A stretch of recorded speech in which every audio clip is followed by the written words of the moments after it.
കണ്ണൂരിൽ രക്ഷാപ്രവർത്തനത്തിനിടെ ഒഴുക്കിൽപ്പെട്ട ആർ രാജേഷിന്റെ മൃതദേഹം കാണാതായി 4ാമത്തെ ദിവസമാണ് കണ്ടെത്തിയത്. പുളിങ്ങോം പാലത്തിന് സമീപത്തായിരുന്നു മൃതദേഹം. തിരുവനന്തപുരം സ്വദേശിയാണ് ആർ രാജേഷ്.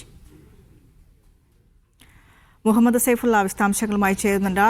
സൈഫുള്ള, എങ്ങനെയാണ് മൃതദേഹം ലഭിക്കാനിടയായത്? കഴിഞ്ഞ ദിവസങ്ങളിലൊക്കെ ആർ രാജേഷിന് വേണ്ടിയുള്ള തിരച്ചിലായിരുന്നു അവിടെ.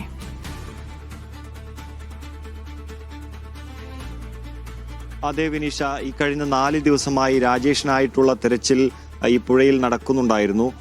വിദഗ്ധ സംഘങ്ങൾ ഉൾപ്പെടെ കഴിഞ്ഞ ദിവസം ചെറുപുഴയിലെത്തി രാജേഷിനായുള്ള തെരച്ചിൽ ദൗത്യത്തിന്റെ ഭാഗമായി. രാജേഷ് ഒരു നീന്തൽ പരിശീലകനാണ്, തിരുവനന്തപുരം സ്വദേശിയാണ്. ചെറുപുഴയിലെ റിവർ റാഫ്റ്റിംഗ് പരിശീലകൻ കൂടിയാണ് രാജേഷ്. ഇദ്ദേഹം നീന്തൽ പഠിപ്പിച്ച തിരുവനന്തപുരത്തെ നിരവധി ശിഷ്യന്മാരും കണ്ണൂരിലെത്തി രക്ഷാപ്രവർത്തനത്തിന്റെ ഭാഗമായിരുന്നു. അങ്ങനെ ഇന്ന് പരിശോധന നടത്തുന്നതിനിടയിലാണ് രാജേഷിന്റെ മൃതദേഹം കണ്ടെത്തിയത്. രാജേഷ് വലിയൊരു നീന്തൽ വിദഗ്ധനായതുകൊണ്ട് തന്നെ ഈ കുത്തൊഴുക്ക് മറികടന്ന് കർണാടക വനത്തിൽ രക്ഷപ്പെട്ടിട്ടുണ്ടാവാം എന്നുള്ള ബന്ധുക്കളുടെ അഭ്യർത്ഥന മാനിച്ച് കർണാടക കേരള വനം വകുപ്പ് ഉദ്യോഗസ്ഥർ കർണാടക വനത്തിൽ സംയുക്തമായിട്ടുള്ള ഒരു പരിശോധനയും നടത്തിയിട്ടുണ്ടായിരുന്നു. അതിനിടയിലാണ് രാജേഷിന്റെ മൃതദേഹം പുളിങ്ങോം പാലത്തിന് സമീപത്ത് വെച്ച് ലഭിച്ചത്. വലിയ കുത്തൊഴുക്കുള്ള പുഴയാണ്, മാത്രമല്ല വലിയ പാറക്കെട്ടുകൾ പുഴയുടെ നടുക്കായിട്ടുണ്ട്. ഒരാൾ പൊക്കത്തിലേറെ വെള്ളം ഈ സ്ഥലത്ത് ഉണ്ടായിട്ടുണ്ട് എന്നാണ് പ്രദേശവാസികളൊക്കെ പറഞ്ഞത്. കഴിഞ്ഞ ദിവസം ഓഗസ്റ്റ് 1-ാം തീയതി ശക്തമായ മഴയിൽ കോഴിച്ചാൽ തുരുത്തിൽ ഒറ്റപ്പെട്ടു പോയ ബെന്നിയെ രക്ഷിക്കുന്നതിനിടയിലാണ് രാജേഷ് അപകടത്തിൽപ്പെട്ടത്.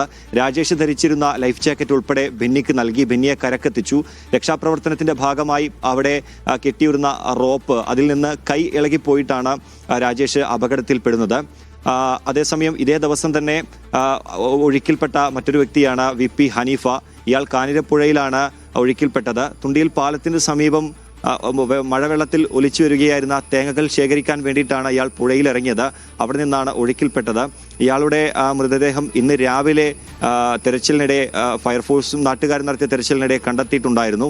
ഈ തുണ്ടിയിൽ പാലത്തിൽ നിന്ന് 100 മീറ്റർ അകലെ വെച്ചാണ് ഹനീഫയുടെ മൃതദേഹം കണ്ടെത്തിയത്.